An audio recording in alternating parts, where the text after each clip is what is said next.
In 1986, 15 children boarded a school bus for a field trip and were never seen again. No crash, no wreckage, no trace. But nearly 4 decades later, when a forgotten bus is found buried deep in the woods of Morning Lake, so is a survivor, and what she remembers will unravel a truth more terrifying than anyone imagined. Before we start, hit subscribe to help uncover stories they tried to bury and make sure no name stays forgotten. The fog had settled thick over Halstead County like a lid no one dared lift. It clung to the pines curled under porch lights and silenced the sound of tires on asphalt. You could drive a whole mile and not realize you passed your own childhood. That's how memories vanished around here, quietly and without protest. It was just past 7 a.m. when the call came. Deputy Sheriff Lana Whitaker had just poured her first coffee when the dispatch crackled through. Possible discovery out by Morning Lake Pines construction team digging for septic tank unearthed what they think is a school bus. Plates match a long closed case. Lana stood frozen in the silence of her kitchen, the mug warming her palm. Her other hand reached automatically for the notepad she always kept near the toaster, but she didn't need to write it down. She knew the case by heart. 15 children, one bus driver vanished. In 1986, they were students from Holstead Ridge Elementary, her school, her grade, her classmates. She'd been homesick that day, chickenpox, and for nearly 40 years, she'd carried that small, strange guilt. Like a splinter beneath her skin, she slid the untouched coffee into the sink, grabbed her keys, and left the house without locking the door. The drive to Morning Lake was quiet and slow, the fog dulling sound and stretching time. Pines rose on either side of the narrow two-lane road. Like patient sentinels, Lana passed the old ranger station, now abandoned, and turned onto the overgrown service road that had once led to the summer nature camp the kids were headed for. She remembered how excited they'd all been the last field trip before summer break, a lake, a fire pit, and new cabins built by volunteers. She remembered the photos in the yearbook, smiling faces pressed against the bus windows, kids with Walkmans, cartoon backpacks, disposable cameras. She remembered them all. When she arrived, the construction crew had already cleared a perimeter. The yellow of the bus was visible in patches beneath the mud, dull, cracked, and half crushed under the weight of a year's. A backhoe stood motionless beside it, like a guilty beast that had just unearthed a grave. Ma'am, the site foreman greeted her, removing his hard hat. We didn't touch anything. Once we saw what it was, you'll want to see this. Lana nodded, her throat too tight to speak. They had cleared one side of the vehicle enough to open the emergency exit door. A sour, earthy smell hung in the air, and inside was dust, mold, and the brittle decay of time. The seats were still in place. Some of the seat belts were latched. A pink lunchbox sat on the floor. Beneath the third row, a child's shoe lay on the back step, covered in dried moss. But no bodies. The bus was empty. That made it worse somehow. A hollow monument, a question mark buried in dirt. Lana stepped inside, her boots creaking on the warped floor. The air was stale and heavy. As she reached the front, she saw it taped to the dashboard, barely faded, a class list written in the looping, cheerful handwriting of Miss Delaney, the homeroom teacher who had vanished. With them 15 names, all ages 9 to 11. At the bottom, someone had scrolled a message in a different hand, darker, sloppier, written over top in red marker. We never made it to Morning Lake. Lana stepped back out of the bus, the air colder now. Somewhere behind her, a bird called out, but it sounded more like a warning than a greeting. She turned to the site foreman, her voice flat. Seal off the area. No one touches anything else until the state team gets here. Yes, ma'am. She looked back at the bus framed by pines and silence. They were supposed to be gone for 2 days. Instead, they never came back, and now, after nearly 4 decades, the bus had returned without them. But someone had been here long enough to write that note, long enough to leave behind a message. The old Halstead County Records building smelled of mildew and lemon cleaner. Its ceiling fans spun lazily, like they were waiting for the rest of the county to catch up. Lana stood at the counter, her fingers drumming on the wood, as the clerk retrieved a case box from the archives. It had been 20 minutes since she left the bus site, but her hands still felt dirty with its dust. Here we are, the clerk said, sliding the file forward with both hands like it might fall apart if mishandled. Field Trip 6, B. Holstead Ridge Elementary, May 19, 1986. Sealed. After 5 years, no updates. Lana nodded and carried the heavy box to one of the side desks. She opened the lid slowly, as if afraid something would leap out. Inside, photos of the children's Xeroxed class rosters, a list of personal items reportedly packed for the trip, and at the very bottom, a report stamped in red: missing persons, presumed lost. No evidence of foul play. That stamp had haunted the town for decades. No evidence, no foul play, no children. But Lana had Always suspected there was more. Everyone had the bus driver's name. Was Carl Davis a part-time employee recently hired, barely vetted? He had no wife, no children, and had reportedly skipped town shortly after the disappearance. He was never found either. And then there was the substitute teacher. Ms. Delaney was sick that week in her place. Atwell, a woman no one remembered hiring. The records listed her address, but it was now an overgrown lot on the edge of town. She'd never been seen again, either. Lana leaned back in her chair, staring at the photocopied class photo. She still remembered their names, their laughter in the halls, their little backpacks swinging as they raced toward the yellow bus in the parking lot. She traced a finger over one face in particular, Nora Kelly, wide green eyes, a missing tooth, and a pink ribbon tied in her hair. Nora had lived 2 houses down from Lana back then. They had shared popsicles on the curb every summer. The photo made Lana's chest ache until a knock snapped her back into the present. Deputy Harris stood in the doorway, eyes wide. "Sheriff, you need to see this." They were at the hospital. 15 minutes later, a woman had been found by a fishing couple half a mile from the dig site. She was barefoot, dressed in tattered clothes that didn't match any local brands. She was dehydrated, malnourished, and barely conscious, but she was alive. The nurse stopped Lana outside the exam room. "She's stable, no ID, mid-30s, keeps saying she's 12 years old. We thought it was trauma until she gave us her name." The nurse handed Lana a clipboard scrolled across the top in trembling handwriting. "Nora Kelly." Lana's knees nearly buckled. "She says she was on a school field trip," the nurse added gently, "and that she's been trying to get home ever since." The woman inside the room sat up slowly when Lana entered. Her hair was long, tangled, her face drawn and pale, but the eyes, they were unmistakable, green wide. Lana stopped at the foot of the bed. "Nora." The woman blinked, her eyes welled up. "You got old," she whispered, a tear sliding down her cheek. Lana felt her throat close. You remember me?" Nora nodded. "You had chickenpox. You were supposed to come too." Tears burned in Lana's eyes. She walked slowly to the chair beside the bed and sat, too stunned to speak. "They told me no one would remember." Nora whispered. "That no one would come." "Who told you that?" Lana asked gently. Nora looked past her out the window. Then she turned back, voice a whisper. "We never made it to Morning Lake." The sun had dipped behind the trees by the time Lana drove back to the sheriff's office. The golden hour light filtered through the blinds, casting long stripes across her desk. She didn't sit down. Instead, she stood staring at the whiteboard she had cleared that morning. It now held 15 names tacked up in 2 neat columns above them in red marker. Morning Lake field trip, May 1986. Below, a new heading, Nora Kelly survived, returned. She circled Nora's name, then added, "Found May 5th, 2025 near Morning Lake site. Appears to have aged normally. Believe she's 12 years old. No memory of events after the bus left school." Repeats the phrase. "We never made it to Morning Lake." Lana exhaled slowly. Something didn't make sense. If Nora had been alive all this time, where had she been? And what about the others? By 9 p.m., she was back at the hospital. The doctors had run basic evaluations. No signs of injury beyond sun exposure, dehydration, and psychological trauma. Her DNA was being processed, but Lana didn't need the test. It was her. She was sure Nora had been moved to a quieter wing. When Lana entered, she found her curled beneath a blanket, staring at a small paper cup of water on the tray. "Hi again," Lana said softly. Nora looked up. Her face still held the gaunt fragility of someone too long away from the world, but her voice was clearer. "You believe me, don't you?" "I do," Lana said. Nora gave a sad smile. "Most don't." Lana took a seat. "Can I ask you something?" Nora nodded. "Do you remember the bus ride?" Nora looked down. "Only the beginning. The driver didn't talk much. He wasn't our usual guy. And there was someone else, a man waiting by the fork in the road." Lana leaned forward. "Do you remember what he looked like?" "Not really. I think he had a beard. I just remember what he said." "What was that?" Nora's voice dropped to a whisper. "He said the lake wasn't ready for us yet, that we'd have to wait." Lana felt the chill crawl up her arms. "He got on the bus," Nora said. "And then, I don't know, I woke up in a barn. But it wasn't a barn anymore. It was like a home, but the windows were covered, and the clocks were all wrong." "What do you mean?" "They always said it was Tuesday.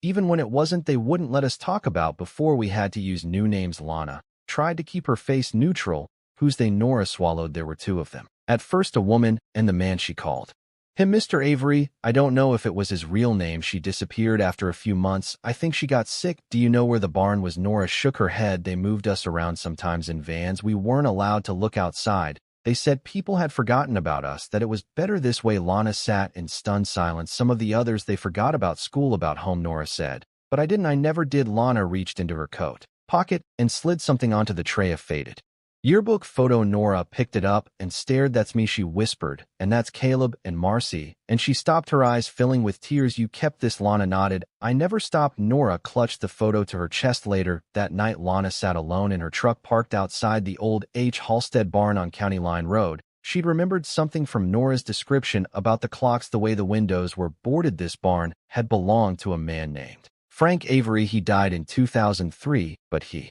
had a son named Martin Avery. Last known address unknown. Lana stepped out of the truck and stared at the silhouette of the barn in the moonlight. The wind rustled the grass. A loose door creaked softly. She moved toward the side of the building, her flashlight casting long shadows across the dry wood. Something glinted near the base of the barn wall. Metal. She crouched and found it, a small bracelet tangled in the weeds. She picked it up. Plastic, faded purple, etched with a child's name in blocky handwriting. K.I.M. Lana's breath caught. Kim Leong, one of the 15, a quiet artistic girl who loved cartoons and wrote her name on everything. Lana stood slowly, her heart pounding. The past wasn't just whispering anymore, it was screaming. The bracelet was still in Lana's hand. When she returned to the station just after midnight, she didn't turn on the overhead lights, just the lamp on her desk casting a pool of amber across the surface. The rest of the office remained quiet, and still. She placed the bracelet beside the class photo, lining it up with the face of Kim Leong. She'd been 10 years old, wore glasses, loved dinosaurs,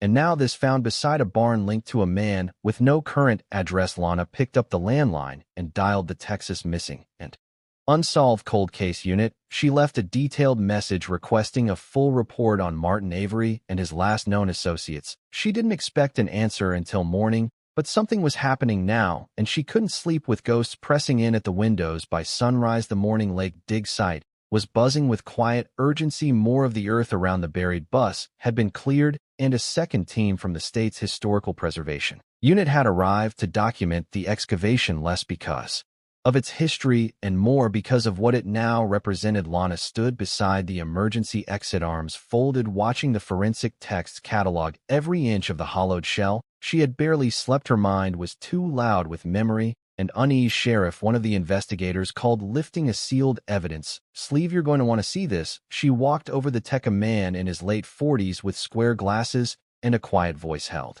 the plastic pouch carefully. Inside was a photograph, color slightly curled at the edges, but not aged like it should have been. Lana frowned. Where was it? Wedged behind the metal paneling above the back left window. Looked recently placed. Honestly, she took the photo and studied it. It showed a group of children, maybe 8 or 9 of them, standing in front of what looked like a low wooden building, a barn, a lodge. It was hard to tell. The siding was weathered, the windows boarded. The kids' expressions were strange, blank, not frightened, not smiling, just absent.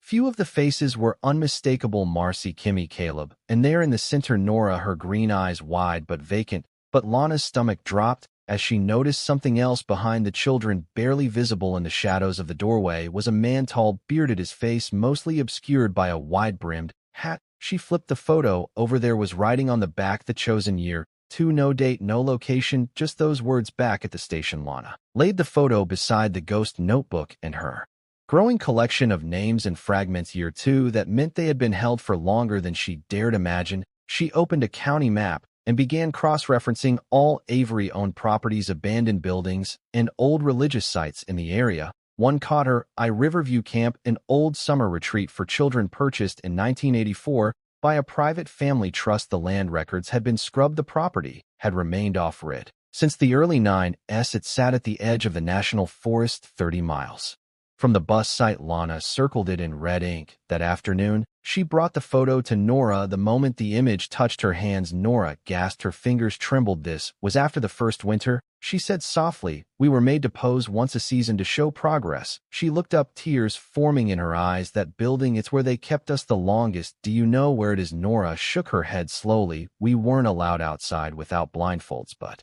I remember sounds, a river, a whistle at sunset. And the air had always smelled like burning pine. Lana's mind clicked into gear. Riverview Camp was named for its proximity to a river bend, and there had once been a logging train that passed through that region, its whistle used to echo for miles at dusk. Do you recognize this man? Lana asked, pointing to the shadowed figure in the photo. Nora hesitated. That's not Mr. Avery. She whispered, that's someone worse.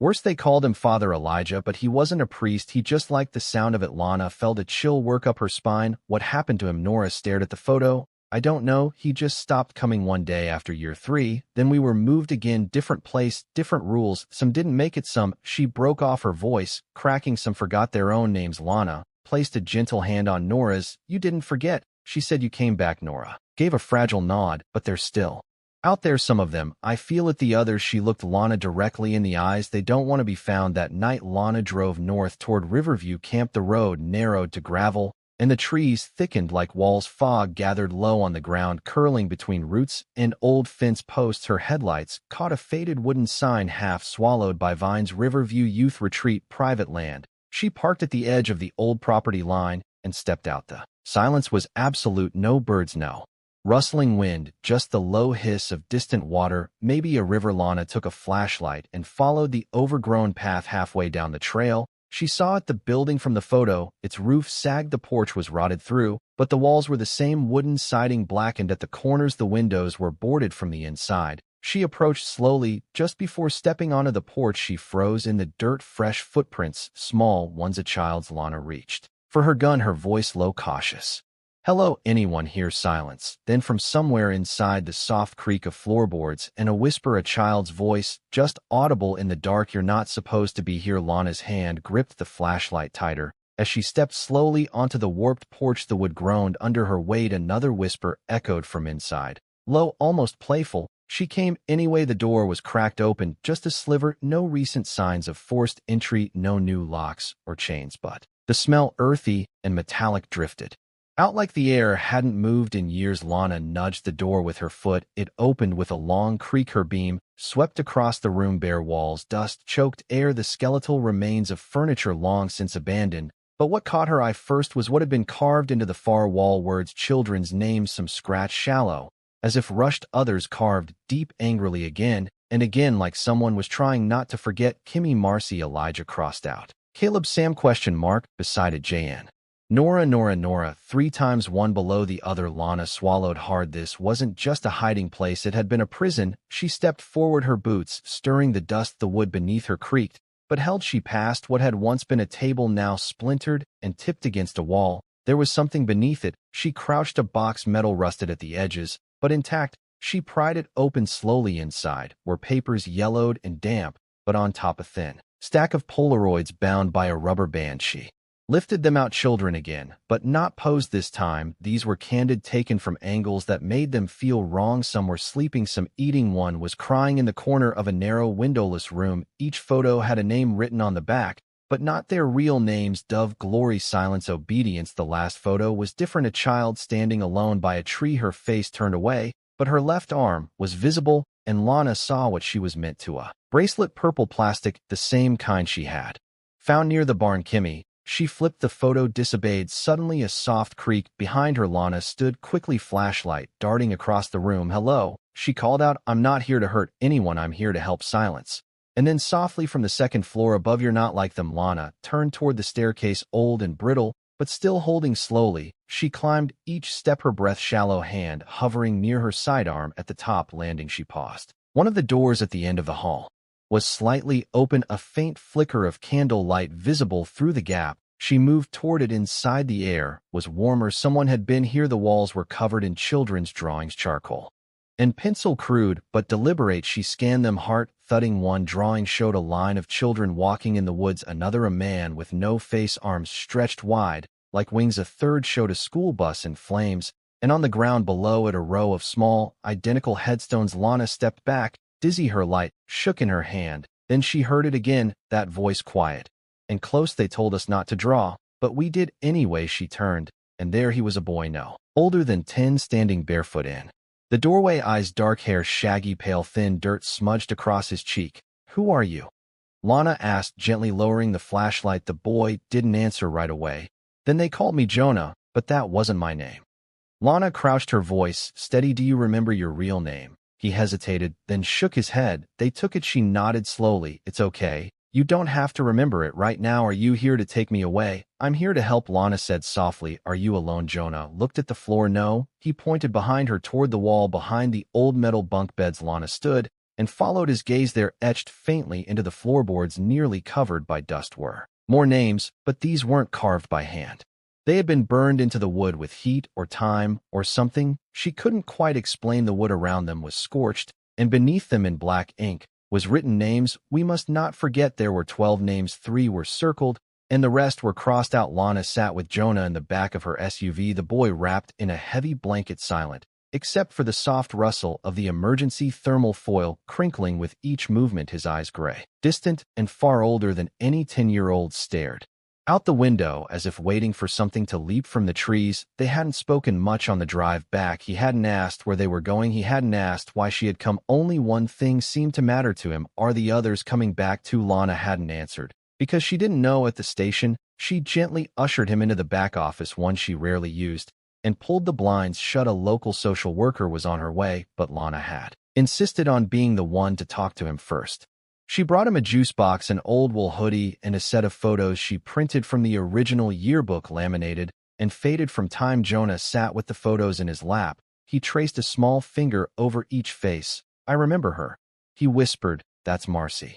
Then he tapped another, and him, Sam. He always got in trouble. He wasn't good at staying quiet. He pointed to one more, Lana's own childhood face. You were supposed to come. She smiled faintly. I was, but I got sick. Jonah tilted his head. That's lucky. Meanwhile, across town, the forensics team called in a discovery. They had found another photo buried beneath the rear floor panel of the bus, this one partially burned. It showed 4 children seated around a campfire, one of them facing the camera directly, had dark skin and short hair. In the bottom corner, written in marker, he stayed. He chose to stay.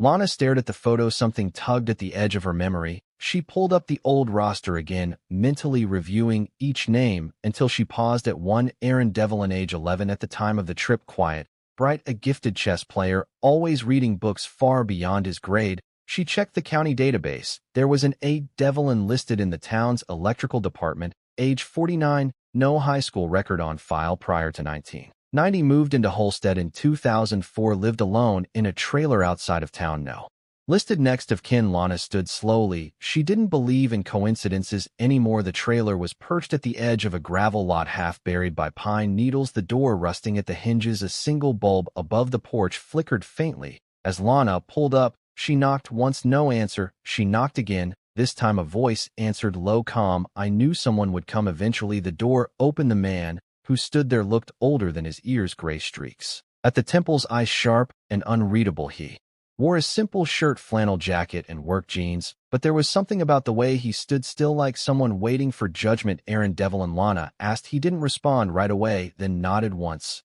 I remember you, he said softly. You used to wear braids and a jean jacket with patches. Lana blinked. You remember me? We were in the same class. You had a green backpack with a silver zipper that always got stuck. Her heart skipped. Why didn't you come forward?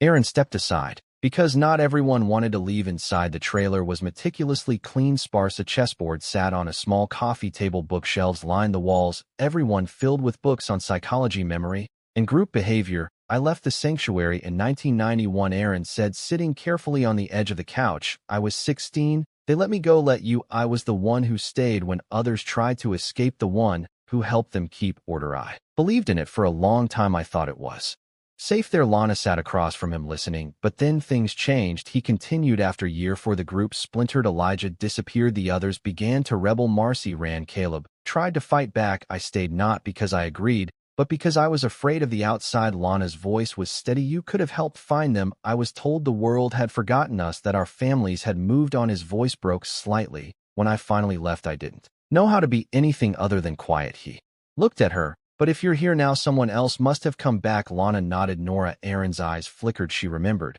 He whispered, after all this time. She never forgot. Aaron looked away toward the window where dusk was just beginning to touch the treetops. I know where the others might be, he said, at least where they were sent after the fires. Fires? Aaron's hands clenched. There was an uprising. Some of the kids older by then, they set part of the sanctuary ablaze. The group scattered. The younger ones were moved, split up, hidden under new names. He stood. They buried the truth in the woods. But I can take you there. That night, Lana met Nora in her hospital room and showed her the photo of the boy at the fire. Her breath caught. She stared at it like she was seeing a ghost. He stayed behind. She whispered, we thought he was gone, but he stayed.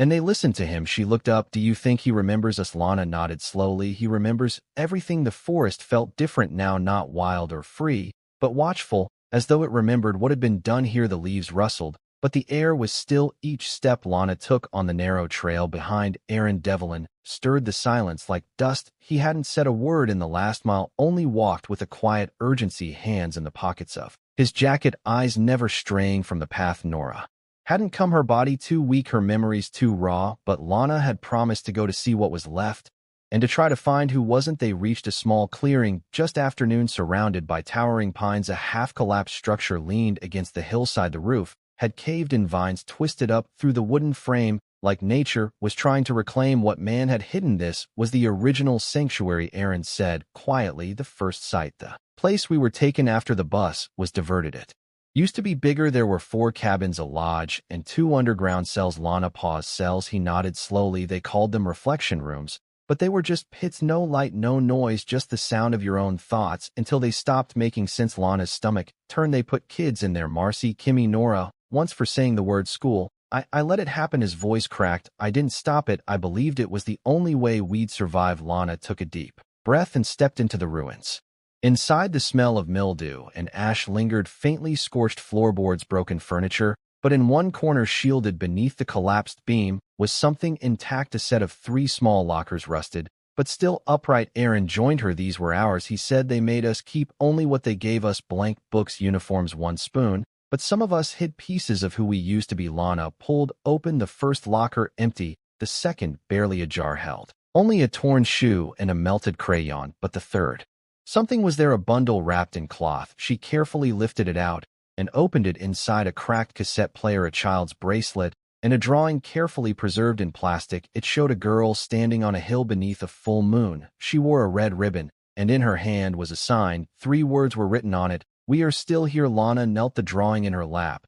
It wasn't just a plea, it was a declaration. Aaron crouched beside her. Nora drew that. "I remember the day before she ran you," said. "They scattered the others." Lana whispered where he pointed toward the ridge behind the old sanctuary. "There's a second trail hidden. That's where they moved the younger ones when the fire came. They didn't call it sanctuary anymore. What did they call it?" Aaron's eyes darkened. "Haven." 2 hours later, Lana stood at the crest of the ridge. The sun was beginning to dip low, sending long beams through the trees. Ahead, partially camouflaged by moss and age, stood a concrete structure built into the hillside.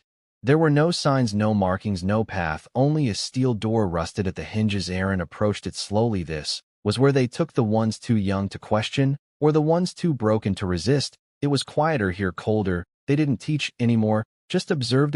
They'd call it watching the fruit ripen. I didn't understand what they meant at the time, but it was about control, about waiting for what Lana asked. Aaron looked away for obedience, for full forgetting. He placed his palm on the cold metal. "There's a room inside, sealed. Last I saw, they called it the garden. No lights, just voices. They made some of us stay in there until we stopped asking to leave." Lana shivered.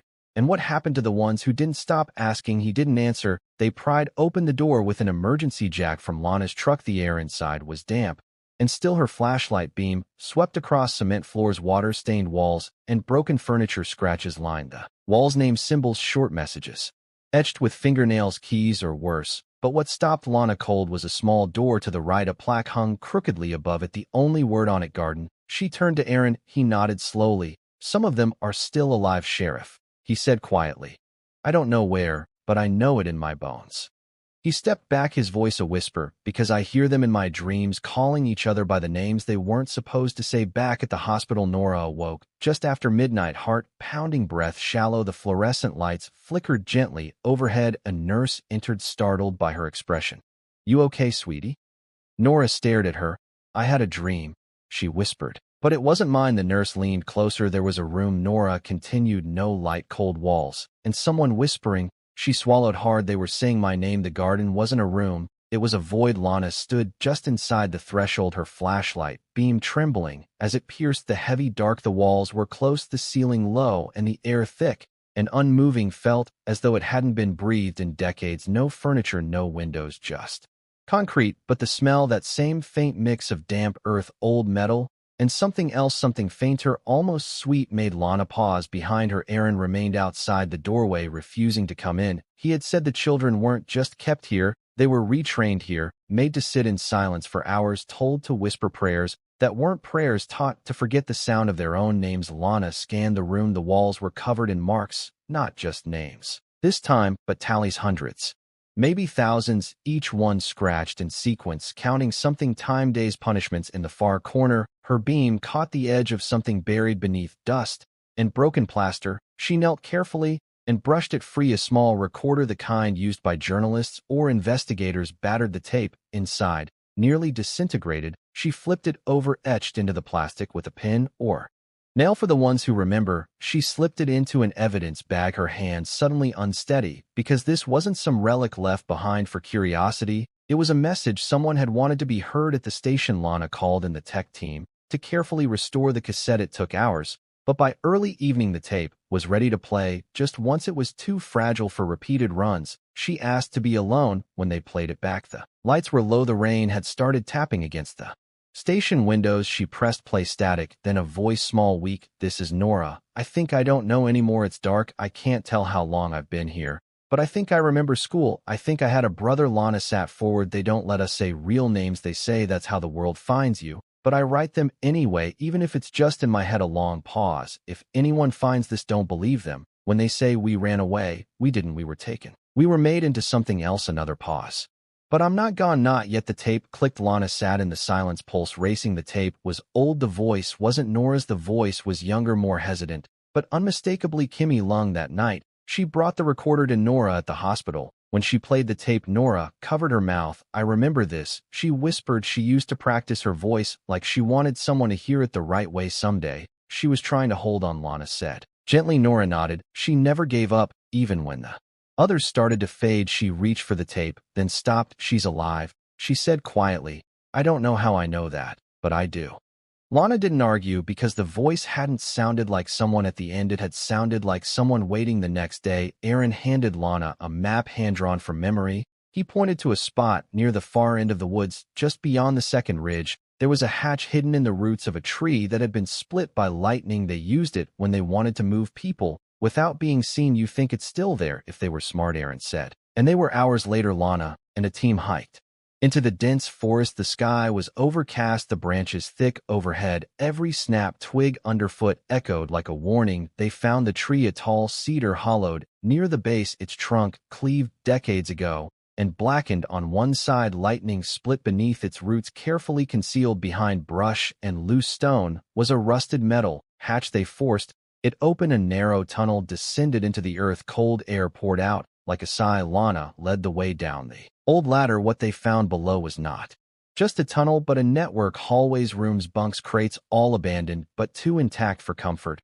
And then they reached a door, worn wood-lined but sealed tight. She knocked once. Silence. Then from behind the door something scraped. A footstep. Lana pressed her ear to the wood and heard it, a voice, small, cautious. Is it finally okay to speak again?" Lana stood frozen in the tunnel, her breath held tight in her chest. The voice behind the door had been small, raspy, and full of something that hit her harder than fear, hope. She stepped forward and knocked again. "Hello, my name is Lana. I'm a sheriff. You're safe now." Another silence. Then they said, "We couldn't leave until someone remembered us." Lana signaled to the deputy behind her to help unseal the door. The hinges shrieked as they pried it open with crowbars. Dust poured out in thick clouds. The air was stale, unmoved for decades. Inside, the light from Lana's flashlight landed on a figure, hunched, thin, wrapped in layered clothes and tattered blankets. A girl, but not a child. A woman, maybe late 30s, maybe 40. Eyes wide, hair matted, skin pale and translucent from years without sunlight. She blinked and shielded her face. Too bright. She whispered too fast. Lana crouched carefully. "What's your name?" The woman trembled, clutching something close to her chest, a leather-bound notebook, edges cracked with time.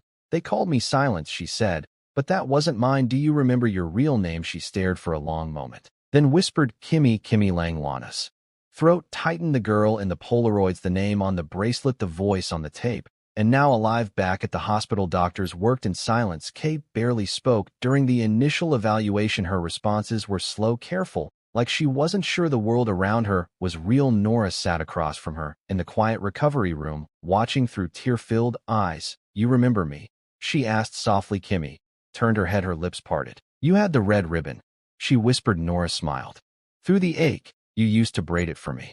Kimmy reached out, hesitated, then placed the notebook on the bed between them. They made me keep records. They thought I was obedient, but I wrote the truth too in the margins in code like we used to do in math class. Lana took the journal carefully and opened to the first page. It looked like sermon notes, passages and reflections, scribbled verses, mantras of the cult, but in the corners of the page numbers, shapes, dates, and names. So many names. Caleb, taken from Sanctuary 1988, did not return. Marcy, escaped during fire, believed dead, not confirmed. Sam, broken, Hatch, no recovery. Jonah, obedient, transferred. Nora, punished, erased memory, withheld me, waiting. Each entry grew darker, more fractured, until the final one: if someone finds this, don't just take us back, take us forward, help us become real again. That night, Lana sat with the journal in her lap, flipping through the pages. Each was a map of survival, of resistance, of a child growing into a woman in the shadows, and of a system that was designed to erase every trace of what these children once were.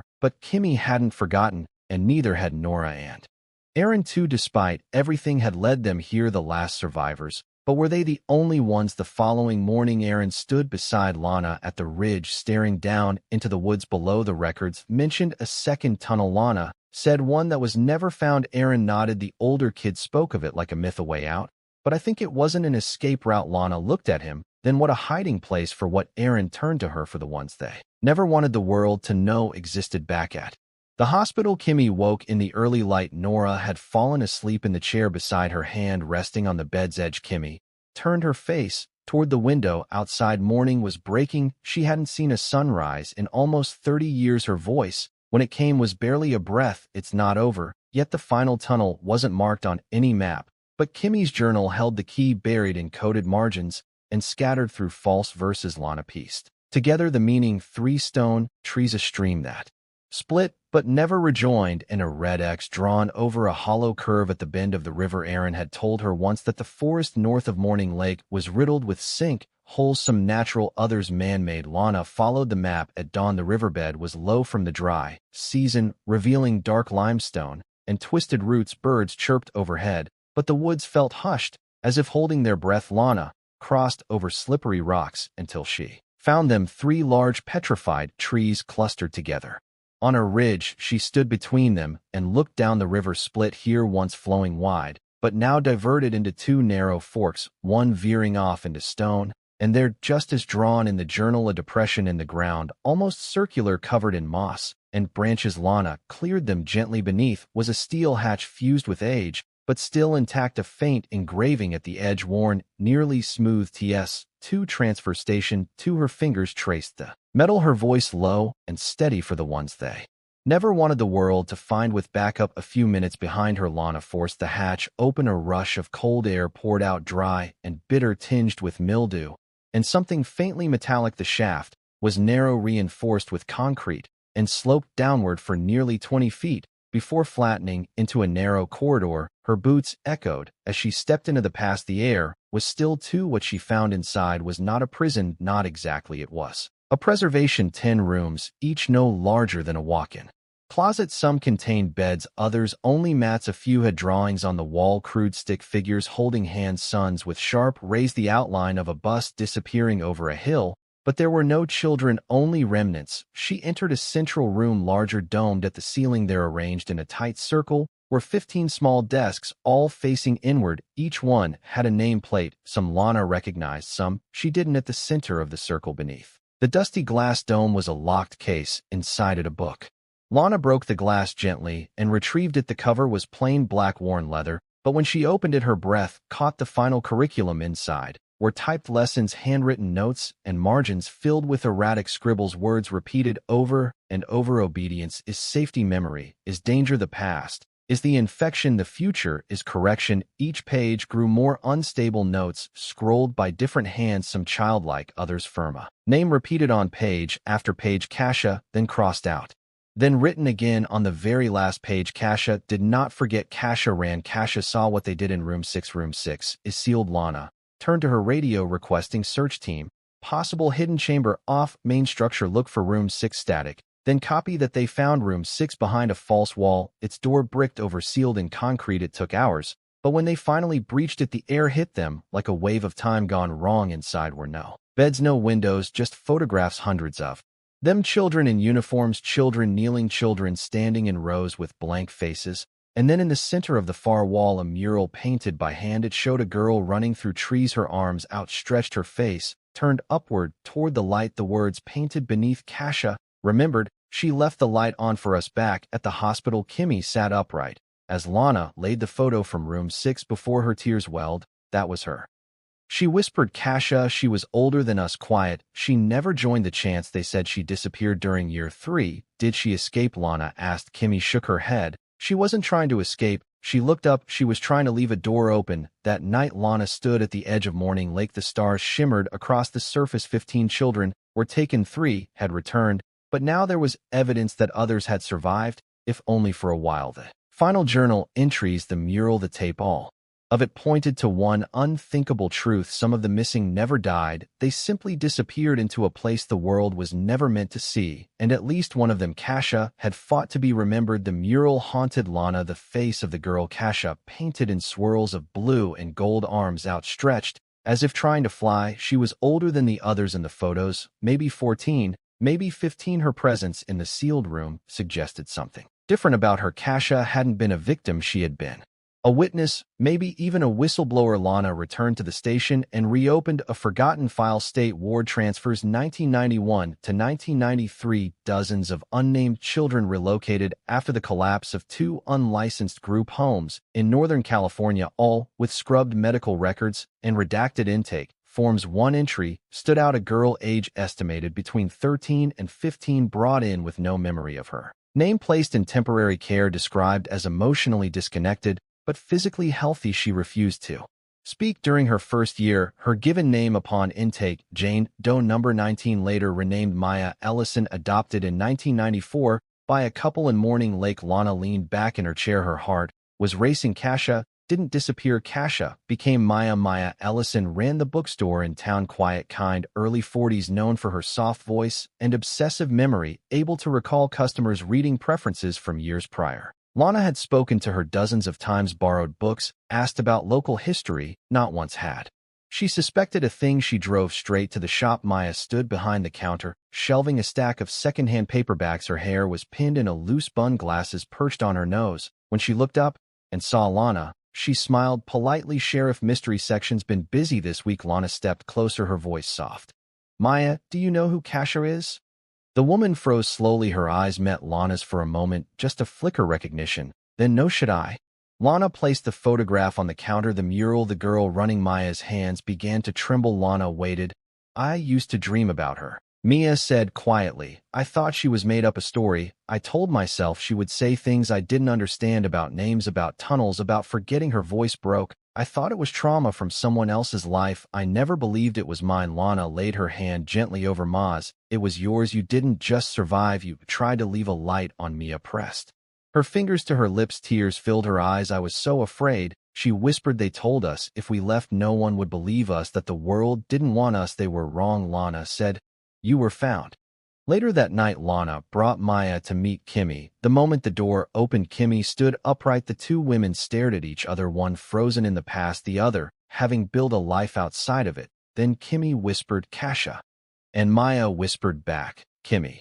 They embraced slowly at first, then fiercely. Tears fell, but no one said much. They didn't need to. The silence between them wasn't empty. It was proof they had endured. Aaron visited the next morning. He stood at the edge of the hospital room, unsure if he was welcome. Kimmy nodded to him. You're the reason they weren't all forgotten, she said. You stayed. I was too afraid to leave, he replied. Maya looked at him carefully. Maybe, but fear kept us alive. Then she reached into her bag and pulled out a photo, one the investigators had recovered from room 6, but hadn't known how to identify. It showed a group of older children standing near the base of a tree. One boy in particular stood slightly apart from the rest, eyes down, shoulders stiff. Aaron stared. I thought they burned. That, he whispered. You remembered your name, Maya said. That's more than most by the weeks. And Lana gathered everything, the journals, the photos, the mural replica, the taped confessions, the recovered belongings. She filed an official report titled The Morning Lake 15. A case reopened. It would take months, maybe years, for the full truth to come out. The state would investigate what was missed. Families would come forward. Some might sue, some would mourn, but others, like Nora, Kimmy, and Maya, had a different goal: They wanted to start a foundation for lost children, for the unheard, for those who had their names taken, but found them again on a warm spring morning. Lana returned to the lake. The sun sparkled on the surface. Ducks passed silently across the water. A small wooden sign now stood at the edge of the dock. It read, "In memory of the missing, to those who waited in silence, your names are remembered." She knelt and placed a Polaroid beneath the sign, the one from the old mural, the girl running toward the light. And then she stood, because there were others out there, and maybe, just maybe, some of them were still waiting. 3 months later, the town of Morning Lake was quiet again. Tourists came and went. The school reopened. The missing children's case made national headlines, and behind all the noise, the town slowly began to breathe again. But for those who had lived it, the wounds hadn't fully healed. Not yet. Nora was the first to leave. She moved to Seattle, started taking classes, and began painting again, something she hadn't done since she was a girl. Her first canvas was of the mural Kasia had painted in room 6. "It's not just about surviving," she told Lana before leaving. "It's about creating something no one can take away." Kimmy chose to stay. She lived in a small cottage near the edge of the woods. The town's people were kind. Some remembered her name from old prayer lists. Some remembered her mother. She visited the lake every week and left a flower at the wooden sign. She never brought her journal, but she always brought her voice. Sometimes she just spoke aloud to the trees, names, real ones. Maya returned to her bookstore, but it wasn't just stories she shelved now. She hosted free workshops for youth, quiet spaces for those who didn't have safe homes or even safe memories. Every Friday, she set out tea and read aloud from books the children chose. No one asked about her past, but sometimes during breaks, she'd trace the outline of a certain mural in the back room with her fingers. As for Aaron, he left Morning Lake quietly. No goodbye, no forwarding address. Lana later found a note slipped beneath her office door. "There's more out there. I've heard whispers. Other towns, other kids. I wasn't brave enough then. Maybe I can be now." Taped to the letter was a photo of a bus, old, rusted, but familiar. On the back, one word, Arcadia. Lana kept the letter in her desk drawer. She didn't open a new case, not yet, but sometimes at night, when the wind rustled the trees outside her window, she'd think of that name, of the ones they had found and the ones they hadn't. She'd look up at the stars over Morning Lake and wonder how many names had the world forgotten and how many were still waiting for someone like Kimmy or Kasia or Lana to remember.